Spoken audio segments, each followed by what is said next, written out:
Hello, everybody. Unabridged Gamer here, and today I'm sitting down with Benjamin Cole, developer of Robo Puzzle Smash. How you doing, Benjamin? I'm doing great. Doing great, doing well, doing great. How are He's you? doing, he's doing well, and he's got his little friend right there. Yeah, I got my little friend here because if he goes in the cage, he'll just start screaming the entire time we're talking. He'll That want to. that thing problematic. He might want to be part of the conversation anyway. If he starts to get too annoying, I'll Well, send him was off. he on the development team? He was on the development team. Uh, he's my so you know the concept of rubber ducky development. Hmm. So you keep a rubber ducky on your desk and you talk to it in order to figure out problems. Hmm. The duck never responds, but you're talking through what you're trying to do. So Ozzy's my little rubber ducky a lot of the times. So And he can give you actual responses. yes, but he can only say like 5 words. He can sing Thriller though. He can sing. He sings Michael Jackson's Thriller, and he does a mean Chocobo song. He might even do it during the interview. So Well, I like that. Okay, but staying on topic. staying on topic. Yeah, what inspired Robo Puzzle Smash? Why a puzzle fighting game? Um, because it's cool. Um, I mean, that's really the only reason. So, actually, the game started out as a like little iPad puzzler. The idea was that you would rotate the iPad around, and things would all fall according to gravity. So that's kind of the first step in that direction. What happened is we started showing it to people, and they didn't understand how to play it at all. It was really confusing, and the falling gravity stuff just didn't make a lot of sense to people.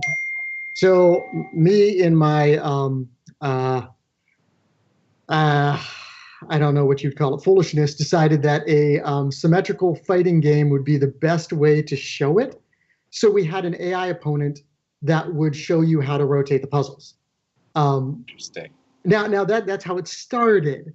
Now the problem is that, of course, when you're playing a competitive puzzle game like this, I'm sure you've noticed, you never look at the opponent anyway. So it was for naught. It didn't matter. But we ended up with a cool kind of versus game.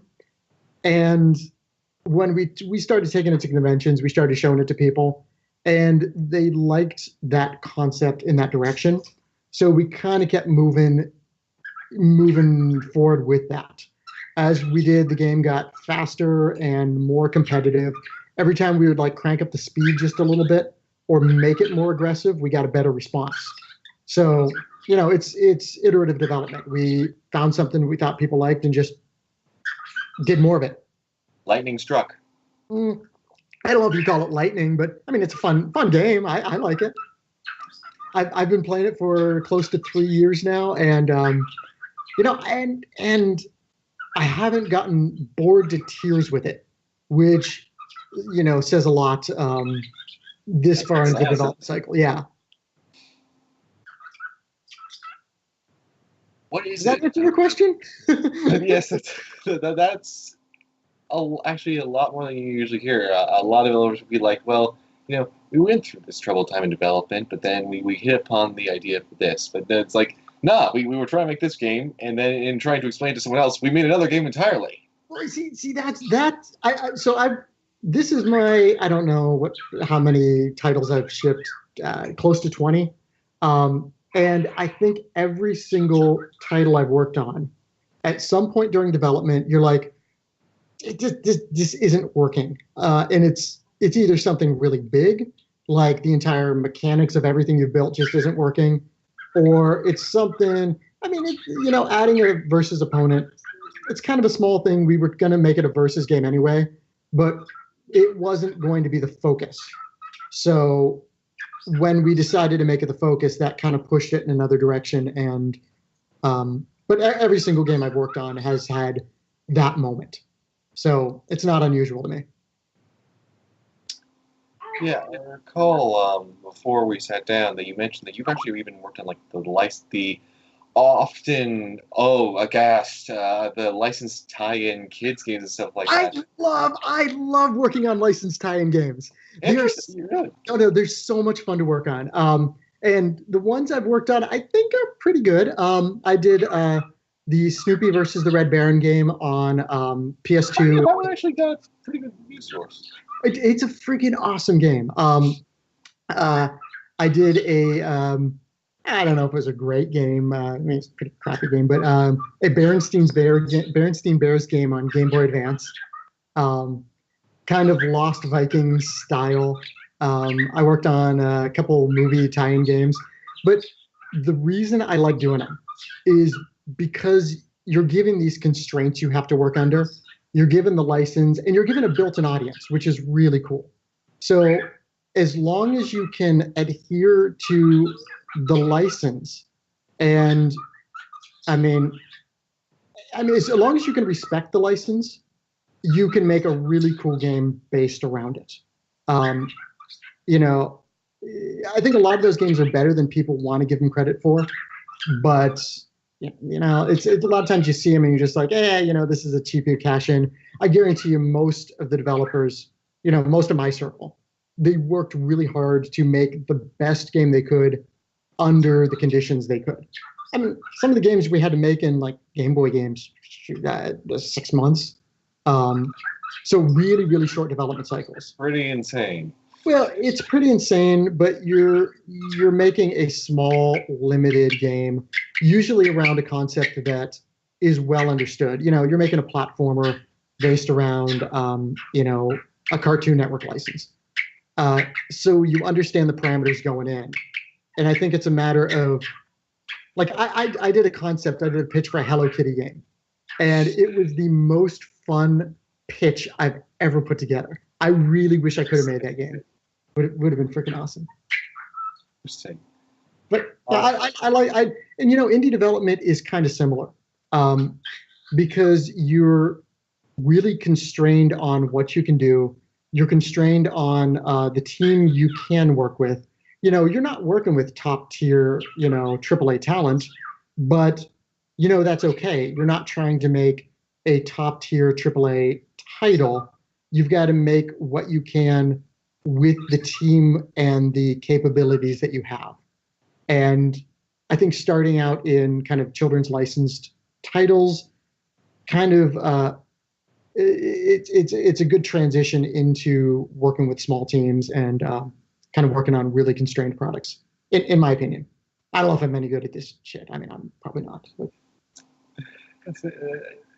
You really like challenge. It's a challenge, but it's also focus. If you can do anything in the world with an unlimited budget, you're not required the discipline to really focus your title. And I like having the time constraints or the budget constraints in order to like trim away anything that's not going to be critical to shipping the title or making the best game that you can,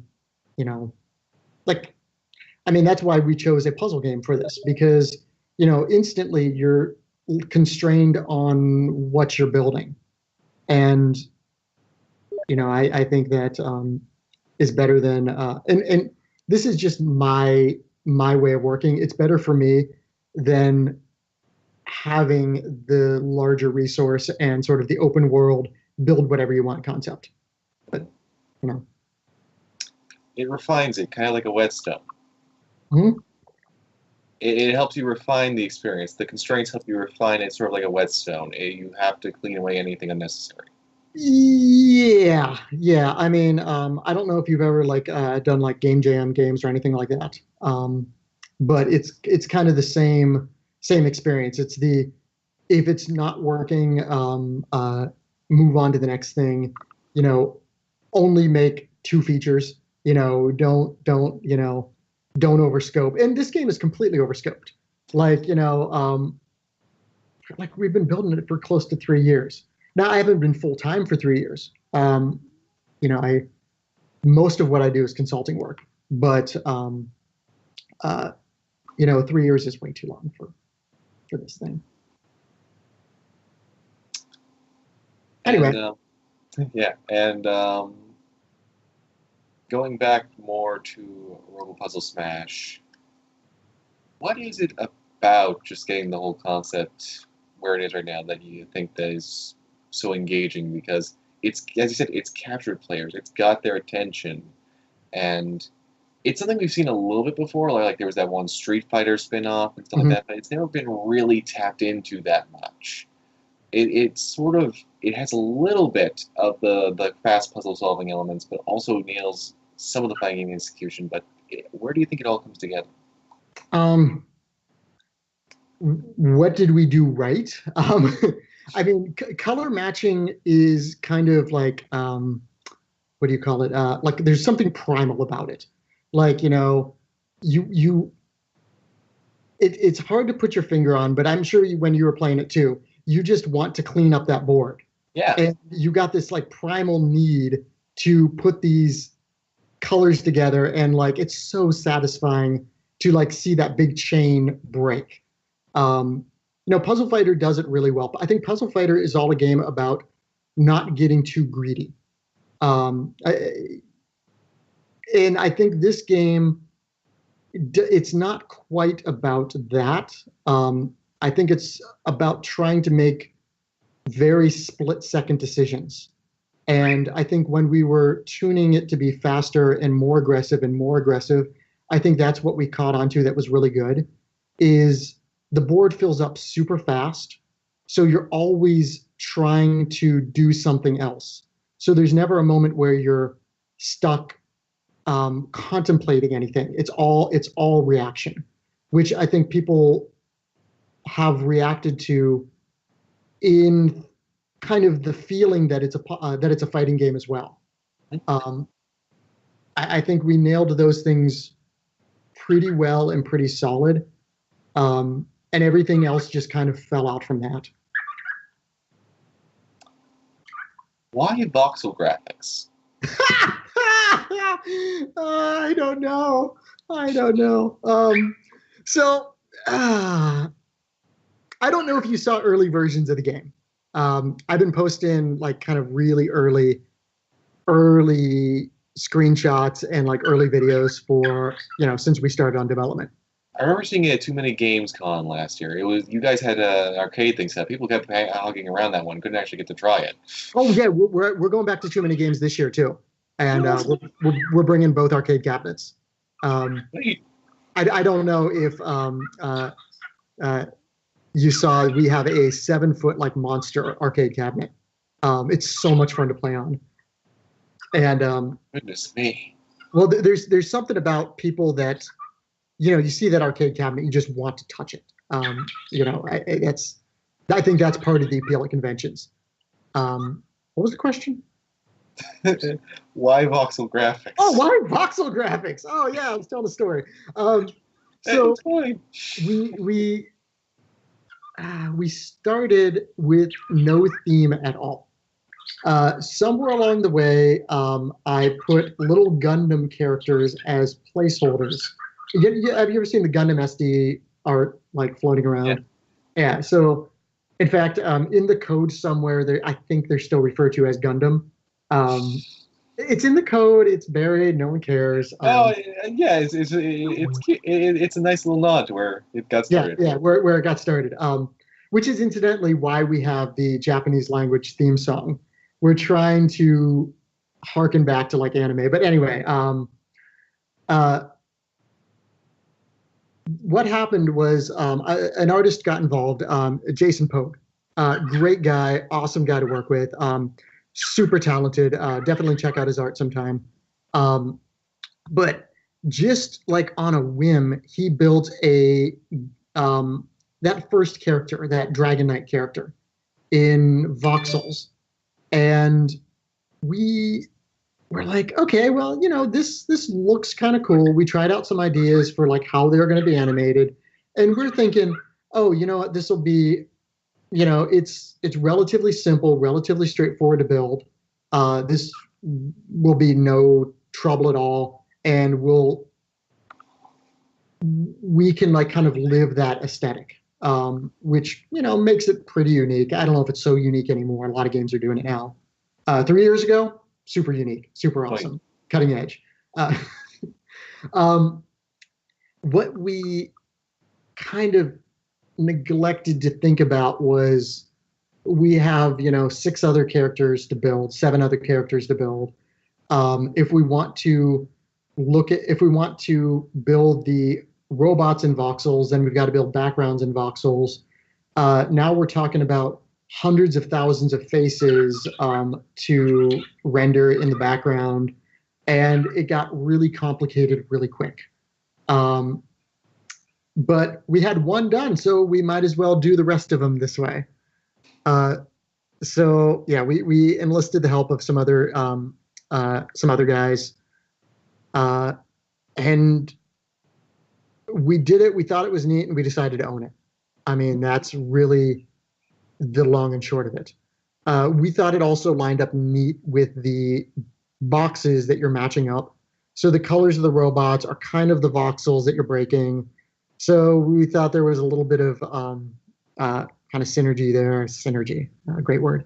Um, but yeah, I mean, if I had to do it again, it would not be voxel art at all, um, because it was more effort than it was worth, I think.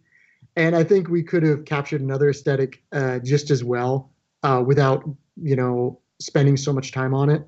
But I mean, now that it's there, it's neat. People do react to it, but it's uh, not something I would do again. But I'm happy with the way it turned out. And what? Speaking of trying something different in the if you could when you do your next project, Mhm. what's something you'd actually like to try in the future once Robo Puzzle Smash is out in the wild? All right, so I have so far ripped off Star Fox. I've ripped off Puzzle Fighter. I've ripped off Kirby. I've ripped off Lost Vikings. I'm trying to think of all my favorite games and something that I haven't ripped off yet. Um, uh, I don't know. So last time when we did Star Saver, I said never again am I doing a content-driven game. Um, I mean, not never again, but like, in the short term, never again. Next game will not be content driven. And by that, I mean, like, we're not building 30 levels. We're not designing 20 enemies. We're not, building a narrative and a story and trying to drive, like, this giant Metroid style adventure. Um, because that, again, was another 3, 4 year process.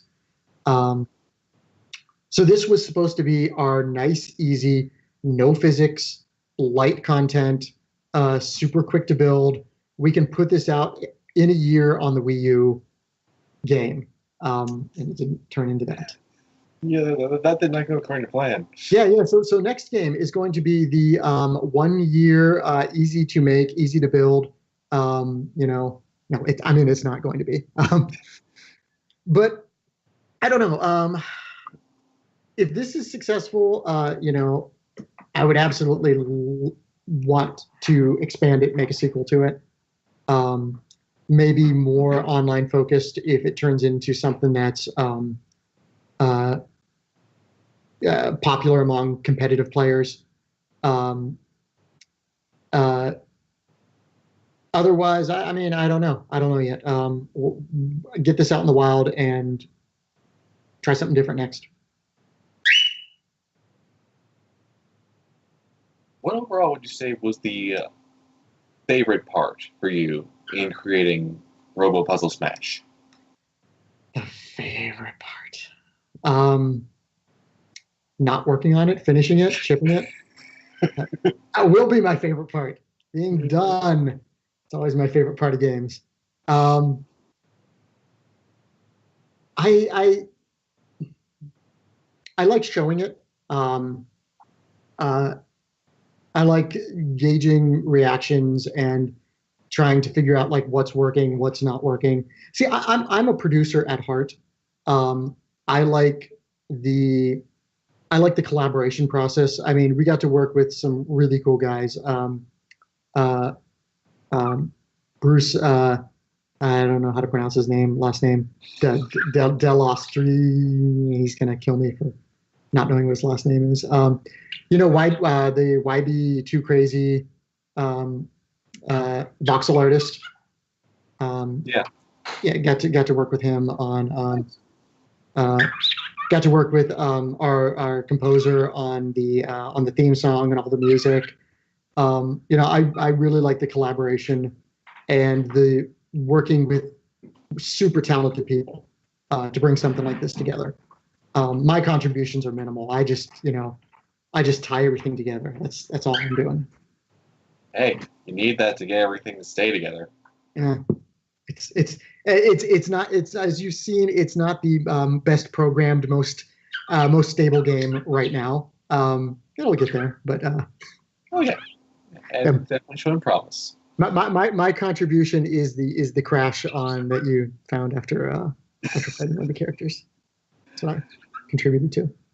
Well, it was fitting. I mean, it was the Grim Reaper, so It was the Grim Reaper. That was the death knell to the game. No, I mean, yeah, like it's fun programming, but I do like the coordination. I do like the kind of the event planning around conventions, things like that. That's where I are there that's any what resources that you'd recommend to other indie devs? Because there's some that struggle with doing the correspondence and everything. like the correspondence and coordination. Yeah, Um, you were like, what tips would I give? Is that kind of yeah, yeah. uh, Well, what advice? uh, so I kind of have rules when I work on games.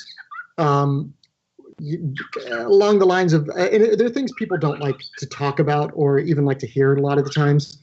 Mhm. Like, I try not to fall in love with anything that I'm working on, um, because you don't want to get too attached to it, especially when you're dealing with a bunch of other people on the team.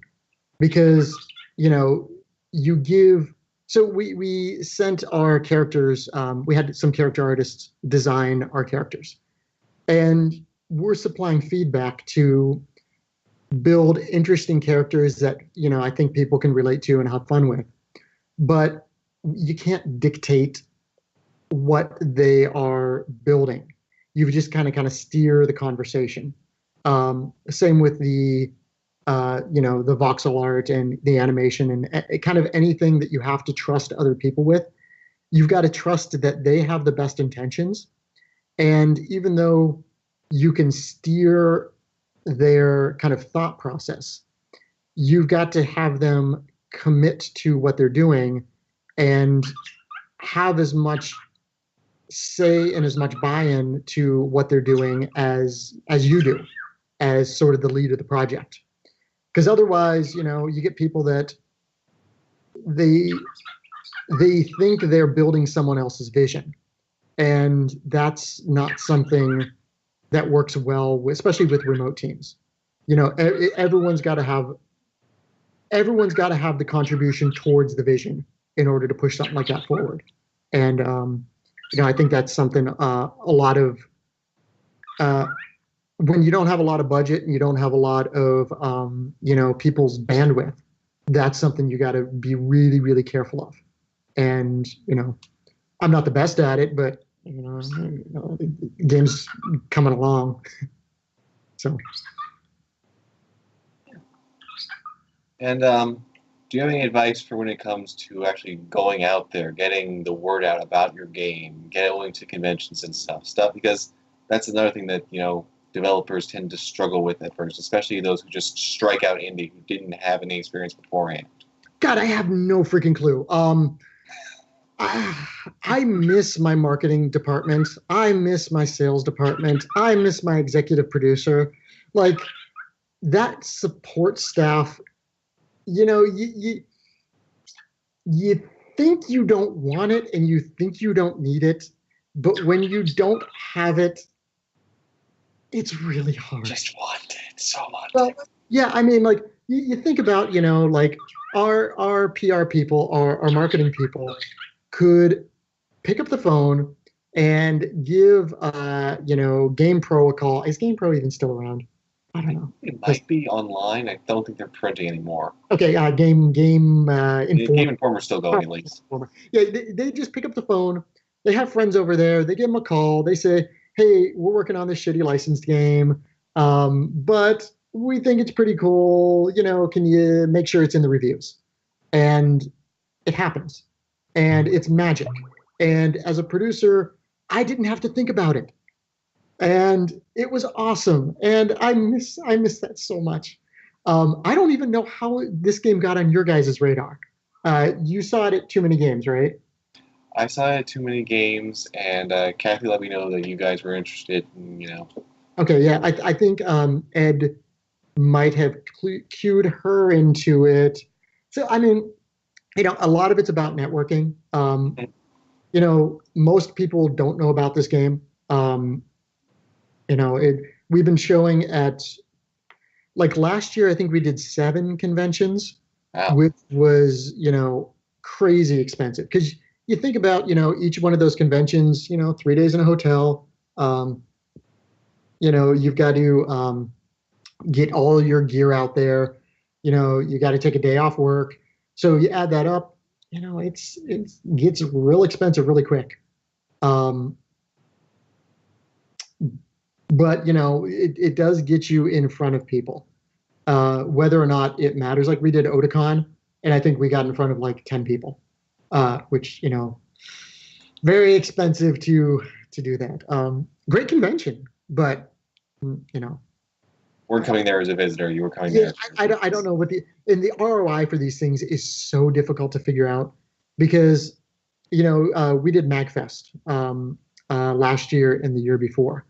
And there's a lot of, kind of notable like YouTube guys and streamers and stuff walking around the show.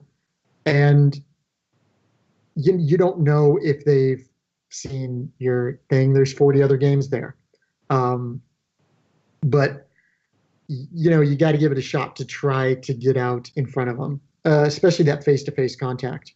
Now, like I said, I don't think we're good at it. We had a failed Kickstarter, if that's any indication. You bet you didn't know about the Kickstarter.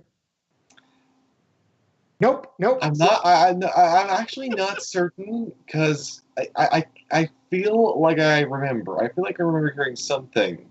Uh-huh. Swear, but it was a while ago, and yeah, Games Press was not doing it any favors in terms of coverage. Yeah, I mean, we tried to get in front of as many people as possible. Hiring a PR firm is super expensive, and that's actually what we were trying. That's one of the reasons we were trying to raise money for this game, because you've seen the game; it's finished-ish. We could probably ship it on like early access right now, without a whole lot of complaints. But it's not any good if it falls off Steam's front page in the next 2 hours, Yeah. and then it gets buried, and you don't get 2 chances at a launch. I mean, maybe some games do. I wouldn't count on it. Yeah. So we were trying to raise money in order to get a PR firm to take it, and they have better connections and better ways to get in front of people than we do. Very few people care about a indie title that you've just sent to them. I remember when we shipped Star Saver, we had a PR person send out our press releases and our we did press kits that were like physical envelopes with like soundtrack CD and candy and sell sheets and USB assets with a branded USB stick with all the game assets on it and stuff. That's so rare these days. Credit to you for that. Usually you just get you emailed something nowadays. Yeah, so we sent them out to, I think, 40 places. And I believe we got coverage from two of them. Now, when you think about these cost us probably about close to $30 each. That was very expensive to get two people covering it because it's an indie iPhone game. Nobody cares, um, and it's hard to make anyone care. Um, so yeah, I don't know. I don't know what I'm doing. Shit, man. If I knew what I was doing, I would, be making more money than I'm making right now.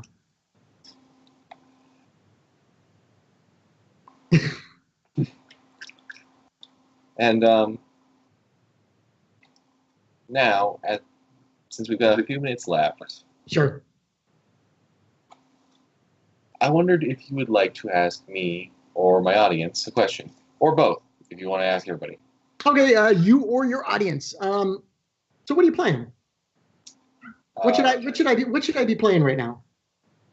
Um, Actually, right now, since the library is now carrying them for free, I finally got to try out Assassin's Creed Syndicate, which I'm surprised to say I've been enjoying despite, the Ubisoft homogeny. I've been enjoying the dynamic nature of some of the fights and stuff like that. That's been interesting. Besides that, actually been digging into Battleborn after the most recent patch. Battleborn, really? Yeah, I'm actually one of the people who likes it. The frustrating thing though is that Gearbox keeps updating it, so I'm at like the third script for my review because it's like, okay, I've got the footage, I'm gonna talk about it, and it's like, oh, here's the winter update that changes a bunch of things. Okay, I'm gonna start again.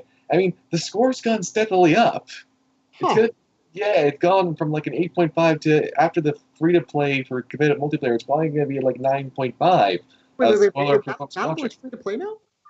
The competitive multiplayer is. It gets Okay. you get 6 heroes, Okay. and they rotate monthly, and you can play all the different modes of maps, and you can even actually unlock the DLC operations basically for free if you grind enough to earn the premium currency. Okay. It's kind of surreal, but there's people playing it. I can actually play it again, and they after the winter update they fixed enough that it was like, this is interesting for a first-person shooter. It's some of the characters because now you can do whoever you want. You don't have to do any stupid tasks to unlock them. So it's like some of them, like Alani and Diandi, that just they break so many rules for what a first-person shooter should play as, Huh. and it works. So I mean, Diandi, her primary attack is fans. She doesn't have a gun or anything. Her Okay. range attack. I'm going to stop you and go because the only thing I know about Battleborn is it came out and Basically first-person shooter MOBA hybrid with I mean I know basics of what the game is, but it's not in my wheelhouse to start with. And it kind of got so just buried by what's the Overwatch. Oh yeah, the comparisons there were just the two different games. I mean, I like Overwatch too. It's just been a remarkable turnaround. Basically, that's the real reason I would say Battleborn is such a big notable thing is that Gearbox. So many different games get abandoned for what happened to Battleborn. Gearbox and 2K just won't give up. This game has been out for over 2 years. They're still releasing patches. They're still rebalancing. They redid whole character progressions. And this is free, out of pocket. They didn't charge a cent for this stuff. It's just kind of nuts. I might have to actually give this a try. Like I said, it's not normally something I would consider, but sure. I mean, especially if it's free to play, I might as well give it a shot. Cool. Yeah, and that's consoles and PC. They even did on consoles. That's what I was going to ask because I saw it at like Target sitting on the shelf for like $4.99 or something, and I had it. Grab it. And I'm like, I've wondered about this, but okay, I'll go back and I'll pick it up. Cool. And if you guys have any recommendations for him, let them know in the comments below. Yeah, absolutely. I have not. I have been playing mostly Zelda and Puyo Puyo Tetris lately, and I'm looking for something else to play. I The only thing I don't have is an Xbox One right now. I was gonna actually say if you get a guy on Xbox One, I'd be able to team up with you, but I don't have a PS4. Yeah, that's the only thing I haven't picked up yet, and I don't know if I want to pick up the new one or not. Or yeah, I'm thinking the same thing. It's like I mean, I got a first gen one in a bundle, and it worked out pretty well for me. I've been pretty happy with it, but I would like a bigger hard drive is basically my biggest thing. But yeah, you do a lot of downloadables. yeah, actually, yeah, the Xbox Live Games Gold has been pretty nice of late. Yeah, I buy almost everything on disc, which is silly. Well, I like to. I had to rearrange things, so the stack of the discs has been carefully stowed away. But I get you. Cool, awesome. Yeah, let me know. Down in the comments what you guys are playing, and I'll definitely check it out. Cool. All right, and thank you for sitting. And thank you for sitting down with me, Ben. It's been awesome talking to you. No problem at all. And feel free to give me a ring anytime. Absolutely. All right, later, man. See ya. Bye bye.